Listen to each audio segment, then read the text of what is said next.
इस वीडियो में 2024 के लोकसभा चुनाव को लेकर किए गए देश की 543 सीटों के ताजा सर्वे पर चर्चा करेंगे। इस सर्वे में कांग्रेस और बीजेपी दोनों के लिए हैरान करने वाले आंकड़े सामने आए हैं। इस वीडियो में देश के प्रत्येक राज्य और प्रत्येक केंद्र शासित प्रदेश के हिसाब से 543 सीटों के सर्वे पर चर्चा करेंगे, जिनमें सबसे पहले अगर बात करें कर्नाटक की, तो यहाँ पर लोकसभा की कुल 28 सीटें हैं, जिनमें से एनडीए को 11 सीटें मिलने की संभावना है, जबकि इंडिया को 17 सीटें मिलने की संभावना है। इसके बाद अगर बात करें अंडमान निकोबार द्वीप समूह की, तो यहाँ पर लोकसभा की कुल 1 सीट है, जिनमें से एनडीए को 1 सीट मिलने की संभावना है, जबकि इंडिया को 1 भी सीट मिलने की संभावना नहीं है। इसके बाद अगर बात करें आंध्र प्रदेश की, तो यहाँ पर लोकसभा की कुल 25 सीटें हैं, जिनमें से एनडीए को 15 सीटें मिलने की संभावना है, जबकि इंडिया को 1 भी सीट मिलने की संभावना नहीं है। इसके अलावा वाईएसआरसीपी को 10 सीटें मिलने की संभावना है। इसके बाद अगर बात करें अरुणाचल प्रदेश की, तो यहाँ पर लोकसभा की कुल 2 सीटें हैं, जिनमें से एनडीए को 2 सीटें मिलने की संभावना है, जबकि इंडिया को 1 भी सीट मिलने की संभावना नहीं है।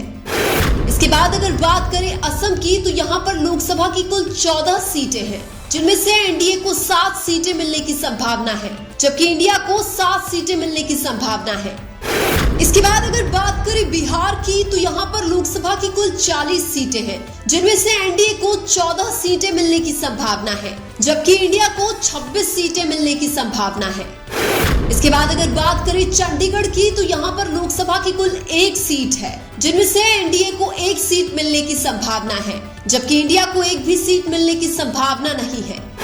इसके बाद अगर बात करें छत्तीसगढ़ की, तो यहाँ पर लोकसभा की कुल 11 सीटें हैं, जिनमें से एनडीए को 5 सीटें मिलने की संभावना है, जबकि इंडिया को 6 सीटें मिलने की संभावना है।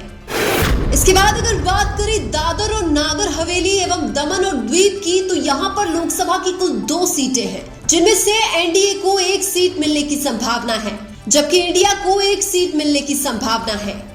इसके बाद अगर बात करें गोवा की, तो यहाँ पर लोकसभा की कुल 2 सीटें हैं, जिनमें से एनडीए को 1 सीट मिलने की संभावना है, जबकि इंडिया को 1 सीट मिलने की संभावना है।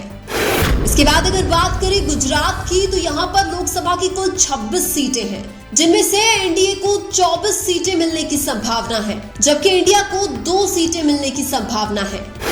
इसके बाद अगर बात करें लक्षद्वीप की, तो यहाँ पर लोकसभा की कुल 1 सीट है, जिनमें से एनडीए को 1 भी सीट मिलने की संभावना नहीं है, जबकि इंडिया को 1 सीट मिलने की संभावना है। इसके बाद अगर बात करें हिमाचल प्रदेश की, तो यहाँ पर लोकसभा की कुल 4 सीटें हैं, जिनमें से एनडीए को 2 सीटें मिलने की संभावना है, जबकि इंडिया को 2 सीटें मिलने की संभावना है। इसके बाद अगर बात करें झारखंड की, तो यहाँ पर लोकसभा की कुल 14 सीटें हैं, जिनमें से एनडीए को 4 सीटें मिलने की संभावना है, जबकि इंडिया को 10 सीटें मिलने की संभावना है। इसके बाद अगर बात करें केरल की, तो यहाँ पर लोकसभा की कुल 20 सीटें हैं, जिनमें से एनडीए को 1 भी सीट मिलने की संभावना नहीं है, जबकि इंडिया को 20 सीटें मिलने की संभावना है। इसके बाद अगर बात करें लद्दाख की, तो यहाँ पर लोकसभा की कुल 1 सीट है, जिनमें से एनडीए को 1 भी सीट मिलने की संभावना नहीं है, जबकि इंडिया को 1 सीट मिलने की संभावना है। इसके बाद अगर बात करें हरियाणा की, तो यहाँ पर लोकसभा की कुल 10 सीटें हैं, जिनमें से एनडीए को 3 सीटें मिलने की संभावना है, जबकि इंडिया को 7 सीटें मिलने की संभावना है। इसके बाद अगर बात करें मेघालय की, तो यहाँ पर लोकसभा की कुल 2 सीटें हैं, जिनमें से एनडीए को 1 सीट मिलने की संभावना है, जबकि इंडिया को भी 1 सीट मिलने की संभावना है।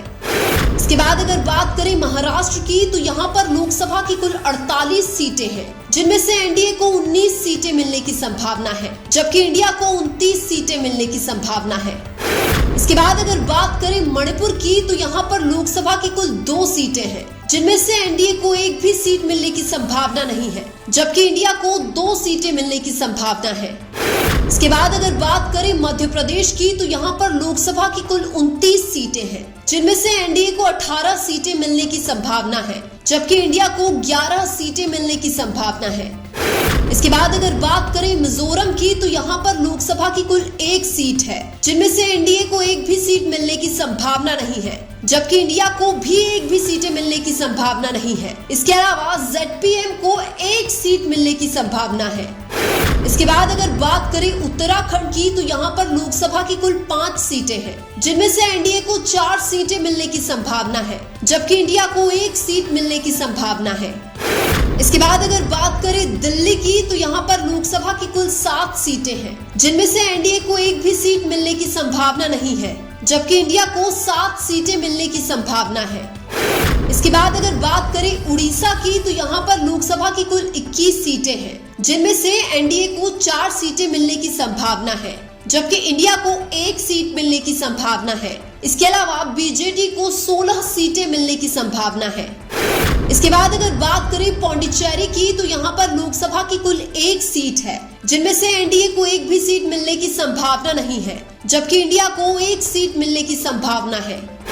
इसके बाद अगर बात करें पंजाब की, तो यहाँ पर लोकसभा की कुल 13 सीटें हैं, जिनमें से एनडीए को 1 भी सीट मिलने की संभावना नहीं है, जबकि इंडिया को 13 सीटें मिलने की संभावना है।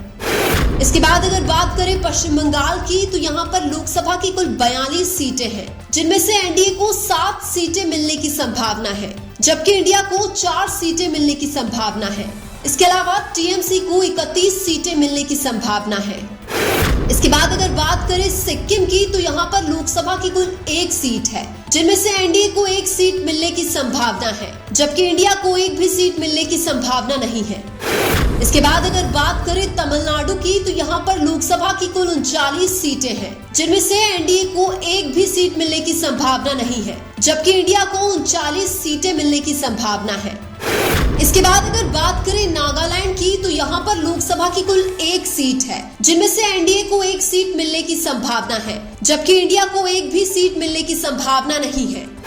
इसके बाद अगर बात करें तेलंगाना की, तो यहाँ पर लोकसभा की कुल 17 सीटें हैं, जिनमें से एनडीए को 1 भी सीट मिलने की संभावना नहीं है, जबकि इंडिया को 17 सीटें मिलने की संभावना है।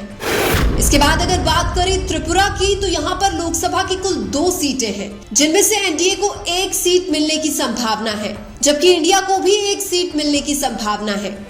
इसके बाद अगर बात करें जम्मू कश्मीर की, तो यहाँ पर लोकसभा की कुल 5 सीटें हैं, जिनमें से एनडीए को 1 सीट मिलने की संभावना है, जबकि इंडिया को 4 सीटें मिलने की संभावना है।